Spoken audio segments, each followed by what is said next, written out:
Seguimos en la última hora el programa de Hugo Machiavelli por AM540 y en este caso porque queremos abordar una temática que escapa un poco a la actualidad, aunque nos envuelve todo el tiempo, ¿no? Tiene como esa dicotomía.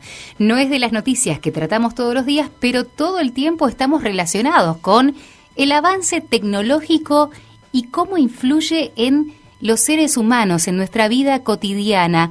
¿Qué nos cambia? ¿Qué no nos cambia? Y por eso ya estamos en contacto con Joan Zweig, que es conferencista y divulgador en tecnologías emergentes, que está presentando su segundo libro, que se llama El dilema humano. Buenas noches, ¿cómo estás, Joan? Buenas noches, Marina, ¿cómo están? Gracias por el espacio, gracias por esta entrevista para conversar sobre cómo nos impacta y cómo nos interpela la tecnología. Bueno, un poco de eso se trata tu libro, ¿no? Contanos, ¿en base a qué se te ocurrió escribir esto? ¿Cuál fue el disparador?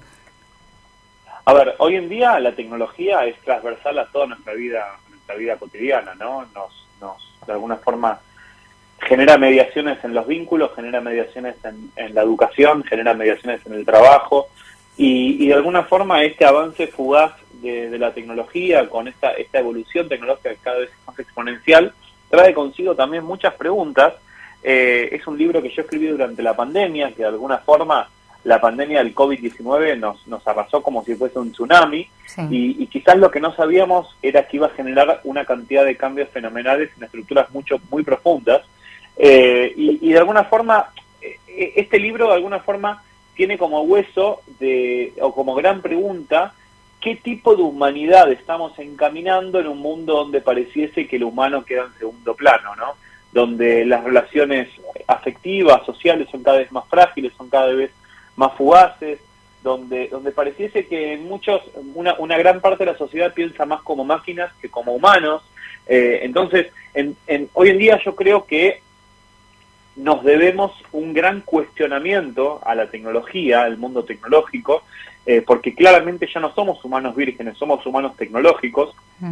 Entonces, un poco a partir de ese gran cuestionamiento, yo creo que nos debemos un gran debate y mi segundo libro trata de alguna forma hacer una apertura de este debate con de alguna forma con muchas más preguntas que respuestas, ¿no? Uh-huh. ¿Y cuáles son algunas de esas preguntas?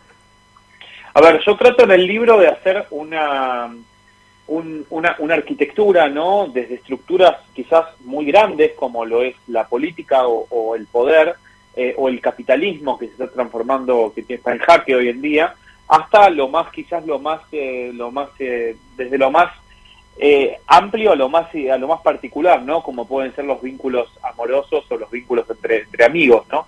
Entonces, algunas de las preguntas que hoy en día tenemos es si el capitalismo está en jaque o está más fuerte que nunca. Alguna de las preguntas que tenemos es quién tiene el poder en este siglo XXI, si lo tienen las grandes empresas tecnológicas, si lo tenemos nosotros como individuos, si lo tienen los gobiernos o los estados de alguna forma. Y frente a este gran dilema, que de alguna forma el dilema es transversal a todas estas grandes preguntas, que es básicamente cuál es el próximo modelo del humano y si estamos de alguna forma evolucionando como especie a un humano que no puede concebir no tener relación con el mundo de la tecnología, ¿no? Porque claramente hoy en día el que no esté conectado, ¿no? A todo este gran, lo que denominan algunos sociólogos, a este gran juego tecnológico, queda de alguna forma fuera del sistema. ¿Y vos lo ves como algo negativo en todos los aspectos, la incursión de la tecnología tan marcada, ¿no? En nuestras vidas?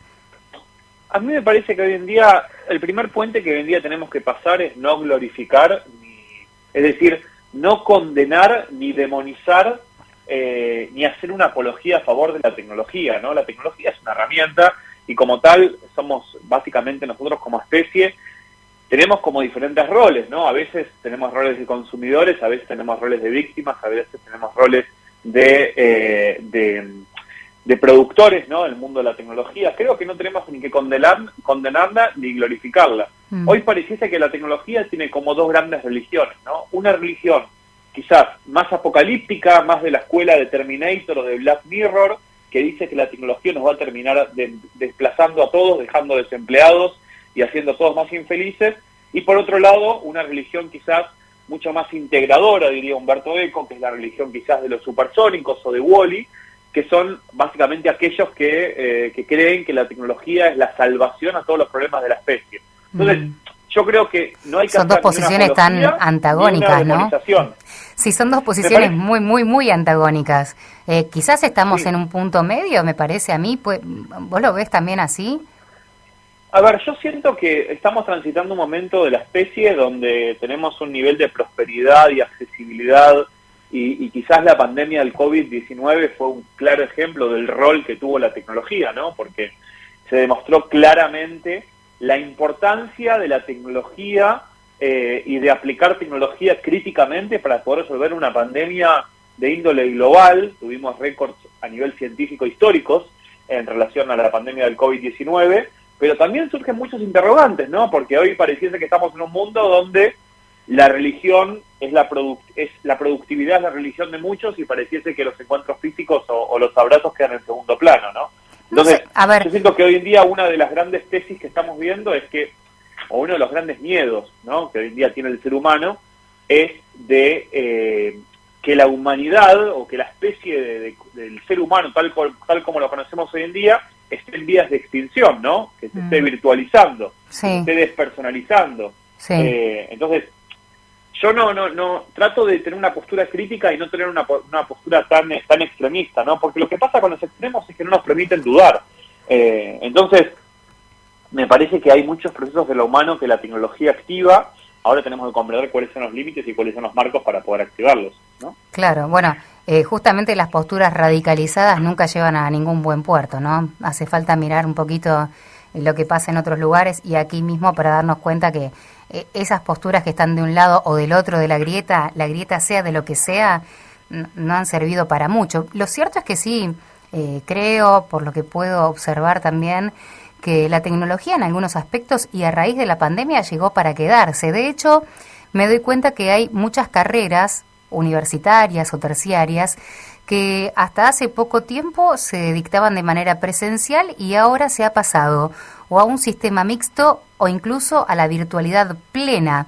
En algunos aspectos uno podría llegar a pensar que facilita ciertas cuestiones que tienen que ver con el traslado, con el tiempo, ¿no? La persona que antes vivía lejos de esa casa de estudios donde quería hacer una carrera, directamente se sentía como excluido o no encontraba la posibilidad o los medios económicos o físicos para trasladarse hasta este lugar, y hoy quizá la tecnología lo acerca y puede concretar ese anhelo de hacer una carrera, ni más ni menos, ¿no? Pero es solamente un ejemplo. Ahora, por el otro lado, los abrazos también se hicieron desear durante la pandemia. Entonces me parece que quizás estamos parados en un lugar intermedio todavía. No sé si tu libro responde una de estas preguntas o son solamente interrogantes que interpelan al lector para que saque sus propias conclusiones. Yo creo que hoy en día el mundo, si uno quiere obtener respuestas, tiene Google, tiene las redes sociales que están plagados de respuestas. Creo que tenemos que formularnos mucho más preguntas, así que mi libro de alguna forma trata de generar esa reflexión y generar muchas más preguntas. Uh-huh. Algunos comentarios con respecto, primero de todo, con respecto a la polarización, ¿no?, que es lo que hablamos antes. Yo creo que la polarización es uno de los grandes problemas de nuestra época, ¿no? Porque hoy en día el debate sea sobre cualquier cosa, ¿no? Sobre política, sobre criptomonedas, sobre vacunas, antivacunas. Es como, no hay dos facciones que se pongan de acuerdo, ¿no? O que acuerden en disentir. Entonces me parece que la polarización hoy en día es uno de los grandes problemas y con el mundo de la tecnología pasa también. Y pensando un poco en la educación, ¿no? Yo soy docente y en la pandemia también fui alumno.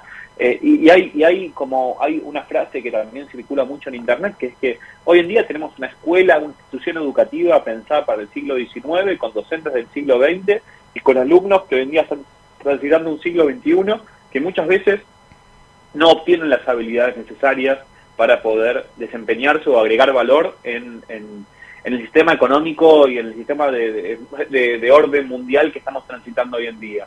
Y es una realidad. A mí no me gusta absolutizar, no me gusta generalizar, ¿no? Sí. Porque hoy en día todo coexiste aquel que tiene resistencia plena a la tecnología, coexiste los que están un poco en el medio, ¿no? Yo tengo 31 años, entonces quizás de alguna forma también viví mucho sin tecnología, entonces me parece que hoy en día lo tecnológico presente en la vida, en nuestra vida, establece nuevas formas de vincularnos. Ahora la gran pregunta es cuál es el límite en todo eso, ¿no? Ujú. Pero muchas veces hablamos glorificamos la tecnología, hablamos no sé, de cripto, de blockchain, de inteligencia artificial, de realidad virtual, de metaverso, de robótica, pero nos olvidamos que atrás de todas esas tecnologías hay personas que la usan, que las crean y que son testigos permanentes de todos estos cambios. Entonces me parece que hay que ser conscientes de eso y de acordarnos de la parte más humana. Y te lo dice alguien que hace muchos años se dedica a trabajar emprendiendo y divulgando tecnologías emergentes, así que es como también una especie de recorrido mío personal, de foco también laboral y de foco de investigación en mis estudios. Sí, también la verdad es que si bien estamos inmersos en la tecnología, prácticamente en cada paso que damos, otra de las cosas que trajo aparejada la pandemia fue que no solamente los alumnos, que quizás son más jóvenes y están más emparentados con lo que es la tecnología, sino también los profesores, algunos no sé, de mayor edad, fue realmente un desafío. Algunos no lo lograron esto de poder dar clases virtuales y tuvieron que dejar sus cargos en manos de suplentes porque no podían ayornarse a la manera de dictar clase a través de una plataforma, o les resultaba impersonal, que es otra de las cosas que vos planteás como interrogante dentro de tu libro. Y en cuanto a quién tiene el poder hoy, sin ir más lejos, realmente, bueno, me parece que sin lugar a dudas pudiste haber escuchado lo que pasó lamentablemente con una chica en Palermo que fue ultrajada por 6 hombres y decíamos, ¿no?, que la justicia pedía que a los medios de comunicación que las imágenes de los delincuentes, de estos abusadores, no fueran difundidas, pero que por otro lado había tanta gente con dispositivos que sin querer las imágenes trascendieron, porque no las sube un medio de comunicación, pero las suben a las redes sociales el resto de las personas. La sociedad civil actúa por motu propio y sube imágenes y señala a los culpables de este acto criminal, ¿no? Y es solamente un botón tomado como muestra, porque pasa en un montón de otras cosas, como por ejemplo la política de la cancelación, ¿no? Pasó con actores que fueron protagonistas de la corriente Me Too, aquellas personas, aquellas actrices, mujeres que habían sido acosadas sexualmente en el mundo del espectáculo por un montón de hombres que en su momento no se animaron a denunciar y que luego, gracias a la difusión a través de las redes sociales, dijeron, sí, yo también me animo. Y eso también lo logró la tecnología. Entonces, digo, cuando uno se pregunta quién tiene el poder, quizás estaría bueno refrescar un montón de cosas que pasaron y que siguen pasando. Porque uno, bueno, vos mencionabas antes el poder político, el poder económico, el capitalismo y la población civil, con todas estas herramientas que tenemos a nuestro alrededor, también se convierte en una, digamos, en una herramienta de poder frente a la tecnología. Sin lugar a dudas, sin lugar a dudas. La verdad es que la tecnología de alguna forma nos empodera mucho como especie y como agentes de poder también. Y genera todo lo que hoy en día, por ejemplo, las noticias falsas, o genera estas cancelaciones, genera también mucha impunidad, ¿no? Porque también cuando uno no pone el cuerpo, de alguna forma, con esta facilidad, por ejemplo, genera una facilidad de poder escribir un mensaje y potencialmente viralizarlo, ¿no? Sí. En el pasado el poder estaba mucho más asociado a la fuerza física y al territorio, ¿no? Foucault lo define como el poder soberano, y lo relaciona directamente con elementos físicos que controlan de alguna forma las fuerzas físicas, ¿no? Y de alguna forma, a partir de fines del siglo XIX y principios del siglo XX, de alguna forma ya deja de ser un poder soberano que decide sobre la vida y la muerte y pasa a ser un poder disciplinario, ¿no? Entonces el objetivo entonces es controlar al sujeto y volvernos obedientes, ¿no? Y de alguna forma las instituciones formadas en el siglo XIX y XX fueron básicamente para controlar esa obediencia. Entonces, Y yo creo que en este siglo XXI lo que está pasando es que los estados nacionales están de alguna forma perdiendo cada vez más poder, y especialmente si lo comparamos con otras instituciones y organizaciones, y yo pienso en las empresas tecnológicas, ¿no? Entonces, pareciese que las mega empresas tecnológicas son como una especie de mega compañía, gobiernos supranacionales, ¿no? Entonces, hay también una tesis de Internet volviéndose una especie de jurisdicción interplanetaria cada vez más grande. Entonces, me parece que hoy en día hay tres agentes de poder que hoy en día coexisten y conviven. Entonces, por un lado tenemos a los individuos empoderados básicamente por la tecnología, sí, a las grandes compañías tecnológicas. Hoy en día Facebook, por ejemplo, Facebook desde mi punto de vista es el nuevo imperio romano, ¿no? Hoy en día 6 de cada 10 personas conectadas a Internet están en Facebook, y Facebook me refiero al nuevo nombre, se llama Meta, pero incluye WhatsApp, Instagram, Facebook. Claro, sí, esto es bueno aclararlo porque no es solamente Facebook como era en un comienzo, solamente sino que Facebook como hay otras plataformas. Sí. Todo el grupo de Facebook, 6 de cada 10 personas conectadas a Internet forman parte están dentro de Facebook. Entonces, desde mi punto de vista, el sueño más utópico de Facebook es que haya un mundo sin fronteras políticas o geopolíticas, porque les permitiría operar cada vez mejor. Y también tenemos los estados, ¿no? Que quizás controlan más nuestros cuerpos físicamente. Entonces, empezamos a ver que hay como dos corrientes de poder. Una corriente que trata de controlar más nuestros cuerpos, y ahí están las migraciones y las fronteras aéreas y las fronteras marítimas y las fronteras terrestres, y después están el poder de la economía del conocimiento, el poder de la información. ¿Quién controla nuestros datos? ¿Quién controla? Porque Google y Facebook probablemente sepan más sobre nosotros que nosotros mismos. Entonces, creo que hay dos grandes poderes que se disputan hoy en día, que son sobre nuestros cuerpos y sobre la información que hoy en día manejamos, y también la tecnología da respuesta a todo esto, y de alguna forma también empieza a poner en jaque ese sistema y a darnos de alguna forma como más alternativas, ¿no? Hoy en día, ¿qué está pasando en Rusia, por ejemplo? Que con el conflicto bélico entre Rusia y Ucrania, a Rusia lo sancionaron y lo vetaron del sistema SWIFT. El sistema SWIFT es el sistema internacional para transferencia monetaria del Estado, de las empresas privadas, de los individuos, de todo. Entonces, es muy probable que veamos, por ejemplo, a Rusia adoptar a una criptomoneda o al Bitcoin como moneda de curso legal para poder escaparse de estas sanciones económicas internacionales. Sí, hay que ver hasta qué punto, claro. O sea, la tecnología usada para el bien o usada para el mal, ¿no? Así como existe todo esto y las criptomonedas que pueden llegar a auxiliar, entre comillas, al gobierno de Putin en el marco de la invasión, también, digamos, hoy en día Rusia realmente ha quedado como cercado en el mundo por esta actitud de querer invadir a otro país. Hay una alternativa que es la utilización de las criptomonedas, que vos lo estás diciendo. En este caso, ¿podrían llegar a señalarse las criptomonedas como algo malo o negativo porque podría ser un elemento utilizado por Putin para salir a flote en el medio de todo este lío que se armó luego de la invasión? Me parece que es un tema hasta filosófico, ¿no? Sí. Eso.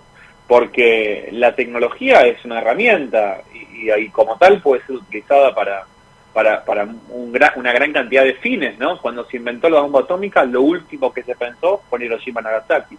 Cuando se inventó Internet, lo último que se pensó fue en que haya una Internet profunda para las redes de trata, redes de narcotráfico, etcétera, etcétera, etcétera. Entonces, la tecnología es una herramienta y tiene como ese componente del salvaje oeste, del Wild West, que de alguna forma es muy difícil de controlar. Si Rusia quiere adoptar Bitcoin como moneda de curso legal, impedírselo. Porque la tecnología está a disposición. Claro. Y es muy difícil de poder controlar eso. Y más tecnologías descentralizadas. Entonces, todo esto de alguna forma empieza a cambiar el orden mundial tal cual lo conocemos, económico, político, mismo social también. Y un poco mi trabajo trata de empezar a reflexionar sobre eso y a ser conscientes, porque me parece que hoy en día tenemos que adoptar tecnología de forma crítica, de forma consciente, entendiendo que estos son potenciales impactos reales y concretos que estamos vivenciando hoy en día. Uh-huh. Y en cuanto a lo vincular, que vos antes mencionabas también, ¿no? ¿Cómo nos modifica? ¿Es bueno? ¿Es malo? ¿Estamos lejos de los que están cerca, sentados al lado nuestro, y cerca de los que viven en otro país con la tecnología? ¿O en algún punto se puede quebrar esta máxima? A ver, me parece que otra vez no tendría una postura extremista al respecto, ni generaría un absoluto sobre eso. Me parece que hoy en día tenemos la posibilidad y el privilegio de poder, por ejemplo, tener esta conversación por vía telefónica, o de comunicarnos al instante con cualquier persona en el mundo con cuestión de milisegundos, con una barrera de entrada cada vez más baja. Pero lo que también sucede a nivel humano es que eso genera también muchas preguntas, porque prácticas como, por ejemplo, el ghosting, ¿no? El ghosteo, de dejar de responder abruptamente, o de alguna forma también lo que termina pasando. Yo creo que hoy en día, personalmente, la figura de la amistad y la figura de la pareja está en una crisis institucional. ¿Por qué? Porque hoy en día estamos fomentando relaciones cada vez más frágiles. Probablemente hablemos por día en WhatsApp con, no sé, 15, 20, 25, 30, 50 personas, y presencialmente hablemos con muchas menos. Sí. Entonces, hoy en día tenemos que entender que tenemos relaciones que son mediadas, y esa mediación de alguna forma también tiene consecuencias concretas en nuestra vida cotidiana. Ahora, esas relaciones que vos decís, ¿no? Hablamos poco en persona y mucho por WhatsApp. ¿Se pierde el vínculo?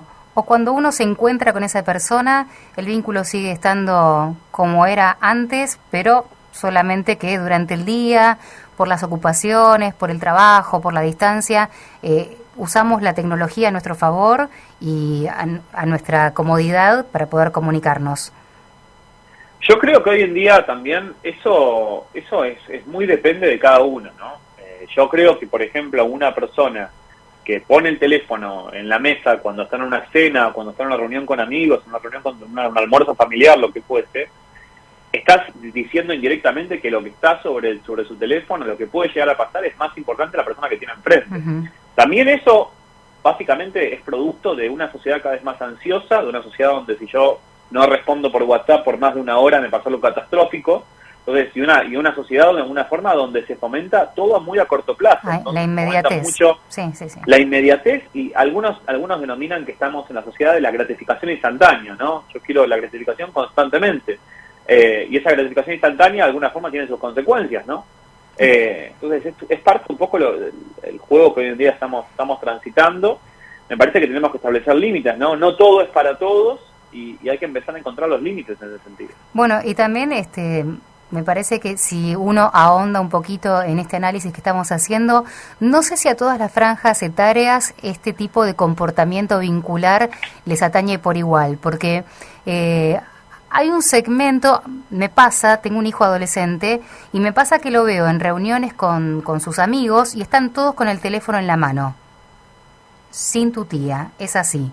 Pero en un círculo entre gente más grande, de 40, 50 años, probablemente, si esas personas no se ven todos los días, el teléfono está guardado y están charlando como se hacía antes. Entonces, y a los adultos mayores tampoco los veo, los visualizo todo el tiempo pendientes del WhatsApp.